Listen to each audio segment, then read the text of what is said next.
cima, up, para baixo, down, backward, para trás, lembra do back, e forward, para frente. A nossa aula hoje é sobre fundamentals. Os fundamentos são aqueles exercícios que a gente faz, o hip escape, o rolamento e vários outros que vão ajudar a gente a ensinar os nossos alunos a técnica. São exercícios que vão nos ajudar a desenvolver a técnica. E hoje eu vou explicar para vocês como é que a gente pode dar essa aula, como é que a gente pode passar os fundamentos e a importância deles para os nossos alunos de uma maneira simples, fácil e bem rápida em inglês. Cada professor tem a sua metodologia de ensino, mas na minha escola eu aprendi que os 3 pilares do jiu-jitsu são base, técnica e alavanca. A base, a nossa postura, né, para luta, para o exercício, para qualquer coisa. Base. Technique, a técnica, a posição que a gente geralmente faz. E leverage. Leverage, essa palavrinha aqui, é a alavanca. Mas se você for procurar a tradução da palavra alavanca, nesse sentido do jiu-jitsu, ninguém vai te dizer. Mas leverage é uma palavra que ela significa, ao pé da letra, a força de equivaler a algo. Então, a alavanca que a gente usa no jiu-jitsu para raspar, da biomecânica, que a gente precisa ajustar aquele movimento e ter aquela força para, tirar o apoio do nosso adversário para fazer ele cair, usando a nossa técnica e não a nossa força bruta, é leverage, é elevar o nível, equivaler a alguma coisa, igualar algo. Então, base, técnica e alavanca, base, technique and leverage. É sempre importante a gente não tentar traduzir tudo que a gente fala ao pé da letra no inglês, porque algumas palavras elas precisam do sentido específico para funcionar no jiu-jitsu. É o caso aqui do leverage. Talvez se eu falasse qualquer outra palavra não traria o sentido de alavanca que eu queria. E a frase que a gente vai usar para explicar isso para os nossos alunos é essa daqui. We need the fundamentals to learn the technique, tá? We need, a gente sabe que nós precisamos. Os fundamentals, a palavra que a gente está usando, que é o que a gente precisa, e o to learn, para aprender a técnica. Então, a gente sempre fala dessa forma.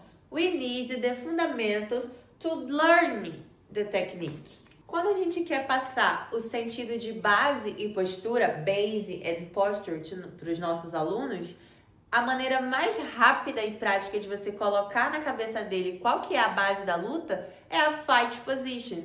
A gente costuma dizer isso na escola e volto a bater naquela tecla. Se você tem uma turma de alunos que a língua materna deles também não é o inglês, não adianta a gente querer falar o inglês politicamente correto e não vai funcionar, porque eles não vão entender. Então, você tem que usar um inglês funcional, um inglês que você é entendível e que faz sentido na cabeça deles. Então, o fight position é literalmente postura de luta. Então, toda vez que o seu aluno estiver lutando e ele tá ali molezão em pé, você vai gritar, fulano, fight position, que ele já vai ter ali no automático que você tá falando da postura dele, para ele corrigir a postura dele. Então a gente ensina, ó, essa daqui é a fight position e você tem que lutar assim. Por quê?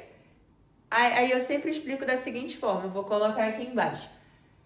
If I keep stand straight like this, eu coloquei as palavras aqui, keep stand, me manter em pé, e o straight é tipo esticadão, assim, reto. If I keep stand straight like this and someone pull me, push me, I will fall down. Então, volta aqui o pull me and push me. Esse aqui é um erro muito complicado, acho que até hoje, quando a gente entra em qualquer lugar, supermercado, posto de gasolina que tem pull me, push me na porta, a gente sempre erra. O pull, a maneira fácil e prática que eu consigo memorizar a diferença entre os dois, é o pull guard. A gente sabe que pull guard é puxar para a guarda. Então, o outro, com certeza, é empurrar. E fall down, cair no chão, cair. E keep standing, me mantém em pé, straight, reto. Então, a frase completa é If someone pull me, push me, and I keep stand straight like this, I will fall down. So I need to keep in my fight position. Outra coisa importante que a gente tem que passar para os alunos é o conceito do stay alert. É quando a gente explica para o aluno assim, ó, você precisa estar ligado o tempo todo para ver o que seu oponente vai fazer, você precisa estar alerta. Então a gente vai dizer stay alert. E aí como é que eu posso colocar isso numa frase? Eu vou falar para o meu aluno, you need to stay alert all the time. Você precisa estar em alerta o tempo inteiro. Because if they want to pull me guard or take me down, I can keep my safe distance. Como que isso funciona? Eu estou falando para o meu aluno, você precisa estar atento, eu preciso estar atento. Caso o meu adversário, my opponent, try to pull me guard or take down, se ele tentar me puxar para a guarda ou me derrubar, I will keep my safe distance. Esse keep ele é muito importante, ele é o manter. Manter, lembra o keep calm, que era trend, acho que em 2016? Keep calm é o manter a calma. Você pode usar ele também na sua aula. I will keep calm and keep my safe distance. É a minha distância de segurança. Então, tipo, eu tô segurando o meu adversário aqui na gola. Tô alerta. I'm alert. If he try to pull me guard or take me down, my hand is here, holding and keeping my safe distance. Outra coisa que a gente pode acrescentar também é quando a gente está passando a aula e tal, e a gente fala para o nosso aluno, ó, você tem que caminhar sem cruzar as pernas. Como é que a gente pode falar isso? Você pode usar o you can't, like, tipo assim.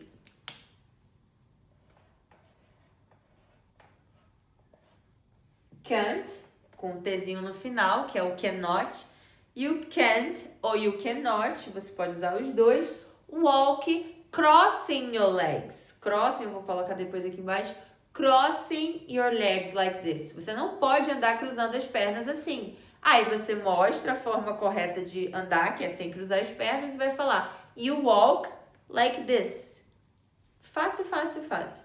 A gente precisa ser rápido e objetivo quando a gente está passando isso para um aluno, né, pela primeira vez. Ele precisa entender o que você está falando muito bem e principalmente, como eu sempre falo, se você está num lugar que a língua materna daquela criança, daquele adolescente, não é o inglês, ele precisa que você fale assim, curto, rápido e objetivo, tá? Então, a gente aprendeu o quê? Stay alert, safe distance, correto? Pull me guard, take me down, I keep my safe distance. E aí a gente vem pra cá. Quando você quer falar assim, aí o meu aluno vem pra cima de mim, ainda nessa ideia de que a gente tem que simplificar a gramática do nosso inglês. O come to me é literalmente o cara vai pra cima de você. Come to me é o vem pra cima de mim. Então, when my opponent come to me, I keep my safe distance. See? E quando eu estou explicando a posição, que eu quero trazer a atenção do meu aluno para algum detalhe, aí eu estou segurando aqui, aí eu vou falar para ele assim, ó, look my grip, olha a minha agarrada aqui, ó, minha pegada aqui, é grip, a gente vai usar para segurar o kimono, no sentido de pegada, porque você pode falar, I hold here, eu seguro aqui, o hold é o segurar, mas o grip é a palavra que a gente conhece como pegada, a pegada, olha aqui a minha pegada. See, look, my grip, ok? E hold the grip, como eu falei, é o sentido da palavra de segurar.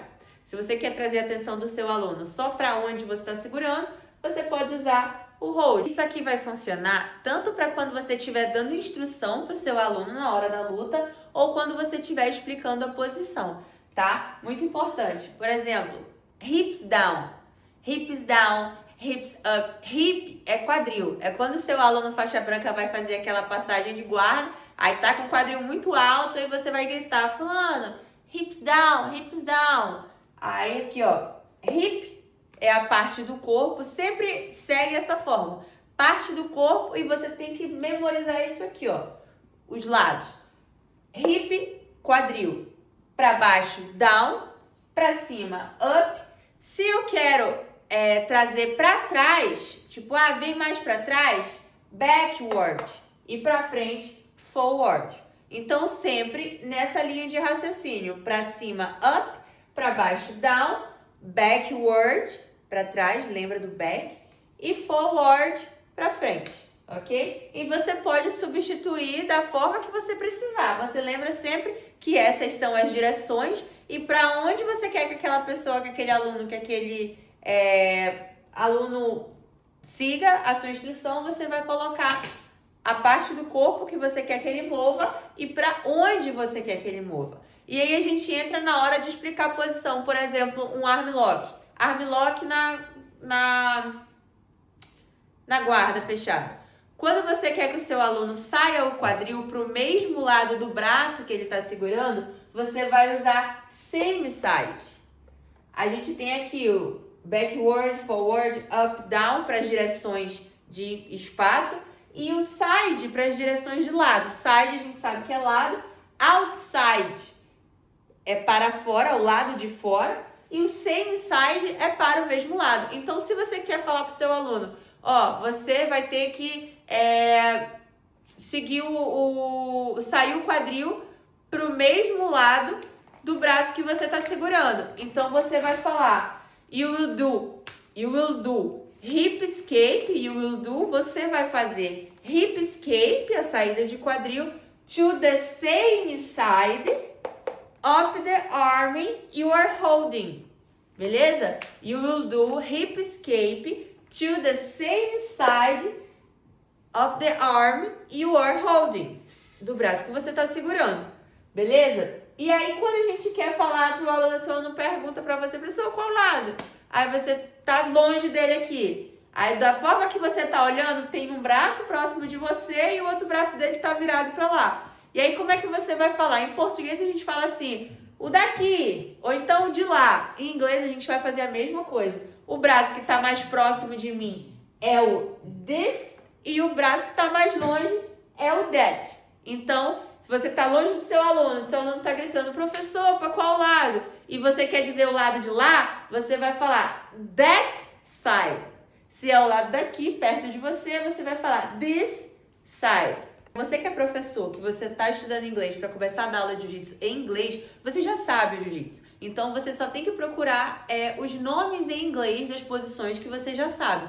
E na hora que você for explicar a posição, você divide em steps, em passo a passo. Por exemplo, a gente tem o costume de ensinar a saída de quadril, talvez, no Brasil, e aí a gente vai ensinar, tipo, ó, empurra aqui com o meu pé e não sei o quê. A gente coloca, tipo, uma explicação muito elaborada, né? Porque a gente está confortável, estamos falando nosso idioma. Mas quando a gente trouxer para o inglês, a gente tem que dividir em passos. E a demonstração, ela é extremamente importante nesse momento. Mesmo que você não saiba falar inglês, você consegue mostrar a posição. Então, vamos combinar as duas coisas. Você vai mostrar a posição e cada movimento que você for fazer, que não são muitos, você vai falar em inglês. Por exemplo, hip escape, que é a primeira. Vou colocar o videozinho aqui ilustrativo. Quando eu vou ensinar o hip escape, eu me posiciono deitada e falo para os meus alunos, let's imagine that someone take you down and is coming up to you. Vamos imaginar que alguém te derrubou e aí tá vindo para cima de você, que alguém te derrubou e tá vindo para cima de você. Então você precisa afastar. So I need to push. So I will use my legs, I will use my foot and I will push and do a hip escape to one side and after that to the other side. One side, other side. Entenderam? Então, eu mostro o movimento e auxilio a minha demonstração com pouquíssimas palavras em inglês. Eu consigo passar minha posição de uma maneira inteligível para os alunos, de uma maneira que eles entendam, e eu não precisei de um arsenal gigantesco de vocabulário e nem de gramática de inglês. Eu fui entendida. Hooks. Hooks é o gancho. Ganchinho de pé. Qualquer ganchinho de pé que a gente fizer, a gente pode chamar de hook. Então, eu vou falar, I use my hooks, I use my feet as a hook, like this. Lembrando que feet and foot significam pés. Foot, eu tô falando de um pé sozinho. Ó, look my foot, olha o meu pé. If I say, look my feet, eu tô falando dos dois, beleza? Look my feet é os dois. Se eu falar use my foot like this, eles vão entender da mesma maneira. Não tem problema, tá? Mas é só para vocês ficarem ligados nisso. Então, I use my feet as a hook like this. I use my hook to control my opponent. So, I use my feet as a hook to bring him to wherever I want or to bring him to me. Pressure.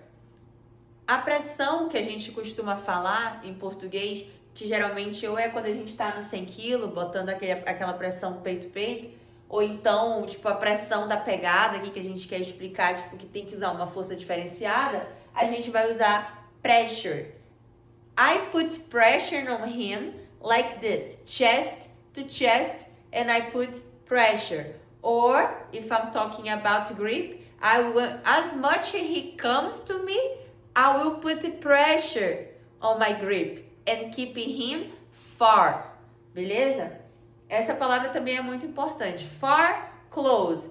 Close to me, perto de mim. Far from me, longe de mim. Beleza? And bridge, next one. Bridge é a ponte que a gente costuma falar. Sabe a barrigada que a gente dá para sair dos 100 quilos? Aqui eu uso a palavra bridge, que é ponte. Então, eu faço a minha ponte e saio pro mesmo lado do braço que estou segurando, na montada. When I am down on the mount, I will do my bridge and go to the same side of the arm I'm holding, como a gente falou anteriormente.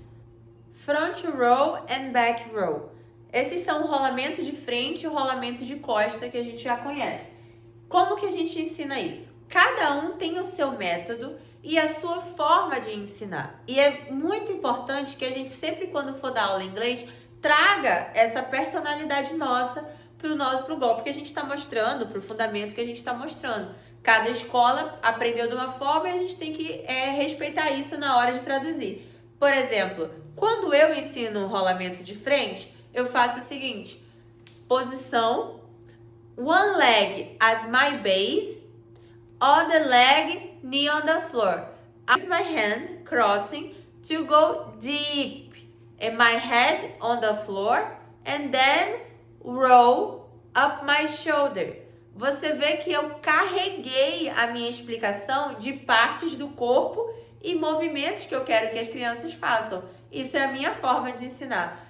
Tem uma moça que trabalha comigo lá na escola que ela ensina de forma diferente. Ela ensina assim: this position, I will cross my hands, I will put my hands close to my feet, and then head on the floor, look back, roll.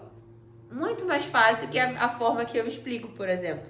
E isso a gente pode adaptar, você pode usar a maneira como eu uso, como ela usa. Funciona da mesma forma. O back row, eu sempre faço os meus alunos repetirem assim. Repeat with me. Head one side, legs other side. Aí eles repetem umas 2, 3 vezes e eu falo, beleza, lembrem disso. Agora, I will put my hands front, squat, and then leg one side, head other side. E aí eu faço o movimento para eles verem. E funciona bem assim. Technical stand, levantada técnica. Toda vez que eu ensino essa posição, eu sempre trago um exemplo assim. Imagina que você tá andando na rua, alguém te derrubou, você tá numa briga, alguma coisa assim. Eu sempre falo algo assim, porque isso desperta a atenção dos meus alunos a querer aprender aquilo, sabe? Então, vamos explicar da seguinte forma. Levantada técnica. Let's imagine that I'm walking street or I'm in a school and someone that doesn't like me come and push me and I fall down and they come to me. I will do like this. One leg as my base, other leg down, my hand, same side of my base, protecting my face, and I will stand and then escape. Expressão bônus para você introduzir na sua aula. Balance. Balance é como a gente fala equilíbrio. Então eu vou deixar 2 frases aqui pra gente adicionar na nossa aula. keep your balance and make him lose his balance. É importante lembrar, sempre que a gente está estudando inglês voltado para nossa aula, a gente, como eu falei antes, tem que respeitar a forma que a gente dá aula em português e tentar trazer essa nossa personalidade ao máximo para nossa aula quando a gente for traduzir. O que eu quero dizer com isso? Que você tem que dar aula em inglês do mesmo jeito que você dá aula em português, entendeu? E aí eu vou usar o seguinte, o balance é o equilíbrio, né? Você geralmente, tipo, você fala, faz ele perder a base, desequilibra ele. É isso aqui na segunda frase, make him lose his balance. O que a gente já aprendeu? Que keep é o manter, não é? Keep calm, mantenha calma. Keep é manter. Então, toda vez que você quiser falar para o seu aluno, mantenha a postura, keep your posture, mantenha o seu equilíbrio, keep your balance. Toda vez a gente vai adicionar o keep quando a gente quer que o aluno continue aquilo que ele está fazendo. Keep your weight, keep your pressure. A gente sempre adiciona a palavra que a gente já conhece e troca para aquilo que a gente quer falar. E o make é o verbo de fazer, certo? Então, make faz ele perder o equilíbrio dele. Faz ele perder o equilíbrio dele. Às vezes a gente não consegue, a gente trava porque a gente não sabe falar desequilibra ele. Mas você não precisa falar desequilibra ele, você pode falar faz ele perder o equilíbrio. A gente consegue fazer essa troca, só que a gente precisa de prática e de conhecer palavras. Então, sempre que você puder estar escrevendo, conhecendo, estudando o máximo de verbos que você puder, vai dar super certo na hora de você montar a sua frase rapidinho ali na sua cabeça. Então, make he lose his balance, tá? Mas aqui, esse he, ele funciona como um pronome. Quando a gente está estudando inglês, às vezes uma coisa que dificulta muito, a gata tá fazendo barulho, briga com a gata. Peraí, eu tenho que dar pausa. Dificulta muito e poucas pessoas observam, é que você precisa saber língua portuguesa, a gramática da língua portuguesa. E aí, às vezes, é muito dificultoso para a pessoa conjugar o verbo ou, tipo, trazer a frase para o passado, trocar para o negativo, porque a gente, às vezes, não teve conhecimento de língua portuguesa. Então, eu sei que o pronome aqui é o ele, certo? Então, como que é o feminino disso? É o she, certo? He e she. E o his é his and her. Então, se eu tô falando de um garoto, eu vou falar, faz ele perder o equilíbrio dele. Faz, make he lose his balance. Mas se fosse uma garota, make she lose her balance. Make she lose her balance. Mata competition, tá? Então, galera, essa foi a aula de hoje. Espero que vocês tenham gostado. Não deixem de deixar o like de vocês, de compartilhar, enviar para os amigos de vocês que precisam desse tipo de conteúdo, que estão estudando para dar aula fora do Brasil ou que estão se preparando para serem professores de jiu-jitsu em outro país. E é isso. Segue a gente nas redes sociais, me segue nas redes sociais, eu vou deixar tudinho aqui. E se inscreve no canal, que toda